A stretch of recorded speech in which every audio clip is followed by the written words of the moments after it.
қатысушылар қоғамдық тыңдаулар өткізу қағидаларын бекіту туралы бұйрығына сәйкес жергілікті атқарушы органның өкілі ретінде осы жиынның төрағасы ретінде өзім ұсынамын. Аты жөнім Утеголев Мейрамбек Сарыбаевич. Осы жиынның хатшысы ретінде қатысушылар арасынан осы әскерной жауапкершілігі шектеулі серіктестігі өкілі Әжіғалиев Ерханды сайласақ, қарсылықтарыңыз болмаса бірауыздан сайланды. Қоғамдық тыңдауды ашық деп жариялаймын. Енді бүгінгі жиналысқа жобаға қатысты жоба жетекшілері мен ұйымдардың мамандары және мүдделі органдар Zoom конференциясы арқылы қатысып отыр. Өздеріңізде көріп отырсыздар. Енді қоғамдық тыңдаудың регламентіне тоқтала кетсек, баяндама жасауға 15 минут, қосымша сөйлеймін деушілерге 3-5 минут уақыт берілсе, келісесіздер ме? Сұрақтарыңыз болса, баяндамашыны тыңдап болғаннан кейін талқылауға көшетін боламыз. Баяндама аяқталғаннан кейін ұсыныстарыңыз, сұрақтарыңыз, пікірлеріңіз болса, аты-жөндеріңізді айтып отырып қоюларыңызға болады. Регламентпен келіссеңіздер, бірауыздан бекітілді.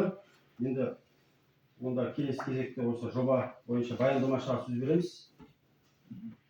Саламатсыздар ма, құрметті тұрғындар, ауыл тұрғындары. Бүгінгі жалпы қоғамдық тыңдаудың тақырыбы әскерной жауапкершілігі шектеулі серіктестігінің объектілерінде атмосфераға ауаға түсетін ластаушы заттардың жол беретін шығындар нормативтерінің жобасы. Бұл жұмыста жалпы Қаратөбе-Көкбайтау кен орнының шығындарын көзіндердің атмосфераға ауаға түсетін ластаушы заттардың 26 жылға арналған рұқсат етілген шығындар нормативтері есептелінген. Әскерной жауапкершілігі шектеулі серіктестігі объектілер ластаушы заттардың жол беретін шығындар нормативтерінің жобасы әзірлеу негізінде ластаушы заттар нормативтерін белгілеу және әсер ету рұқсат алу болып табылады. Шекті жол берілетін шығындар нормативтер жобасының әскерной жауапкершілігі шектеулі серіктестігі әзірлеу үшін ластаушы заттардың шығындары мен бөліну көздерінің сипатынан айқындалады, талданады және жүйелендіріледі. Қаратөбе-Көкбайтау кен орнының игеру кезеңінде 26 жылы 38 ластаушы заттардың шығындарының көздері анықталды. Олардың 19-ы ұйымдасқан болып табылады. Жалпы енді мекеменің орналасқан жерлерін таныстырудың қажеті жоқ деп есептеймін. Өте ол өздеріңіз ауылдарыңыздың алысы емес. Атмосфералық ластаушы заттардың құрылысынан өндіріс технологиясының технология жұмыстарының қысқаша сипаттамасы.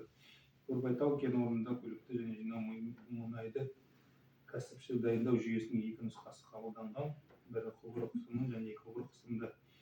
Бұл құбырлар жинау жүйесі кезінде ұңғымалардың өнімі шығарылатын желілер бойынша газды өніммен бөлу және сұйықты және сепараторларды қысым есебінен бөлінген газды бөлек тасымалдау үшін сепарацияның бірінші, содан кейінгі екінші сатыларынан беріледі. Газ құбырының арқылы бөлінген кейін газ жоғары және төмен қысымда аулаға түседі. Алуға баратын газ құбырының ең төменгі учаскелерінде конденсат жинағыш орнатылды. Сұйықтық сепарациядан кейін БПЛ технологиясы сыйымдылықтарына түседі. Одан тауарлық конденсаттарды дайындау процесі өтеді. Әртүрлі өндірістік ағындар мен дренаж, жерасты дренаж сыйымдылықтарына жиналады. Жинаудың екі қор қысымды жүйесі сығу сорғы станцияларын орнату көздейді. Кен орнының өндірістік алаңдарында ластаушы заттардың бөліну көздері мыналар болып табылады. Жабдық ұйымдардың арматура ермек қосылыстарының тығыз болмауы, ұңғымалар мен және қосу тораптары, тауарлық резервуарлық парық сыйымдылықтарының тыныс алу клапандары, сорғы агрегаттары, дизель генераторлар және ППН жоғарғы және төмен қысым алу резервуарлар, дәнекерлеу бекеттері және тағы да басқалар.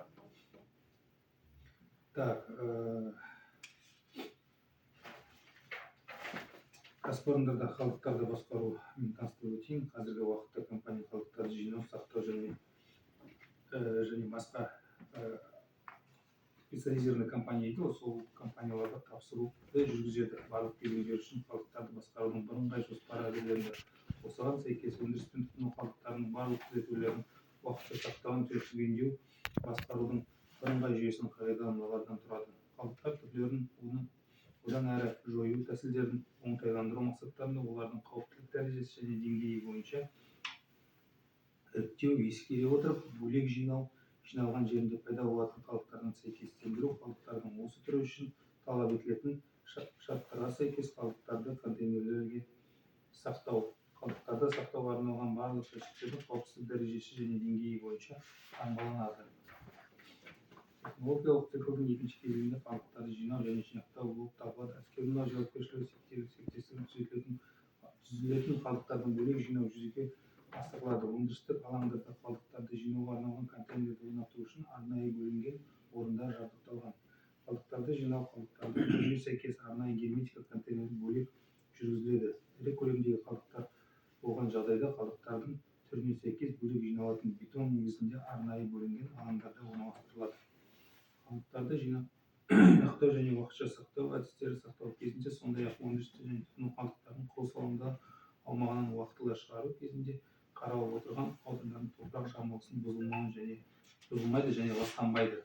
Жалпы қысқаша айта өтетін болсақ, осы жалпы жобада 26 жылы ауаға шығарылатын ластаушы заттардың жалпы нормативтері осылар. Жылда өткізіп жүрген бұл қоғамдық тыңдау. Кесе сұрақтарыңыз болса, жауап беруге дайынмын. Назарларыңызға рахмет. Баяндамашыға сұрақтарыңыз, ұсыныс-пікірлеріңіз болса, сөйлемдеушілер болса, өздеріңіз таныстырып. Мен айтқандарым сұрайын. Аты-жөніңізді айтып. Құлашбек президенттермін, мысалы туралы. Мына енді өндіріс қой. Сол жаңа мен жақында сол жерден өттім. Ана сапар каналы дейді, ол каналдың қойып кеткен мосы бар. Сол мостың күйі онша болмайды. Анаған өтетін, егер сіздердің ірі техникаларыңыз өтетін болса, кетуге жаға емес. Соны өңдеуге, реттеуге мүмкіндік бар ма? Енді жалпы бұл енді қоғамдық тыңдау, бұл экология мәселесі. Жалпы бұл жобада, бірақ сіздің сұрағыңызға жауап берейін дейін. Енді бұл сіз мостты жөндеп беру несін сұрағын мен обязательно басшылыққа жеткіземін. Оны барынша енді басшылық уже мен енді бізге қазір я жөндейміз деп айта алмаймын. Өйткені менде басшым бар, обязательно мен сіздің неңізді жеткізіп айтып берейін. Барынша соны жөндеуге. Сосын екінші нәрсе, сол енді жол өтеді ғой. Жол 8-ге дейін, трассаға дейін. Сол жолдар жаңа ірі көліктердің жүргендігінен нетіп қалыпты, ойылып қалыпты. Соны мысалы грейдермен тегістеп қаттай. Егерде қаттай несі болар жүрет, 8-ге шығатын болса, қиын. Әуел мост теректе болу керек. Мост теректемесе Халыққа да жақсы бар. Сіз оны Мейрамбекпен хабарласып, жолды тегістеуге, в принципе, қатты ондай үлкен проблема емес. Погрузчик жіберіп. Балансы да кіру. Балансы да. Мына ненің балансы да каналдың несінде. әкімшіліктің несінде сияқты негізі. Жалпы біз барынша Күбірінің әжамда. Қой кеткен. Сегізгейді. Арқанда неде? Соқырған Көкен мост дейді, Бақайшыныкі, жаңа барлығы каналға салды. Қызылшәрде мост бар сонда. Мостардың бәрі суда бар. Ол сіздерге қарай өтетін не жоқ қой, ол өткелден объекті, әскермен ол жағында объекті жоқ қой. Неге? Сол арадан су алады, ана қой кеткен мостың түбінен су алады әскермен. Жоқ, бір жағынан алады. Ол объекттер ар жағында ол мостқа соқпайды. Жоқ, мостқа келіп тұр ғой. Мостың қасынан алады. Бірақ арды бері өтеді. Біз обязательно сіздің сұрағыңызды біз қазір жазып алайық. Онда сіздің сұрағыңызды мен басшылыққа жеткіземін. Жаңағы если проектке қатысты сұрақтар болмаса, одан кейін қазір қоғамдық тыңдаудан кейін біткеннен кейін ол жағын давайте ақылдасайық. Ол қазір қоғамдық тыңдау қойып.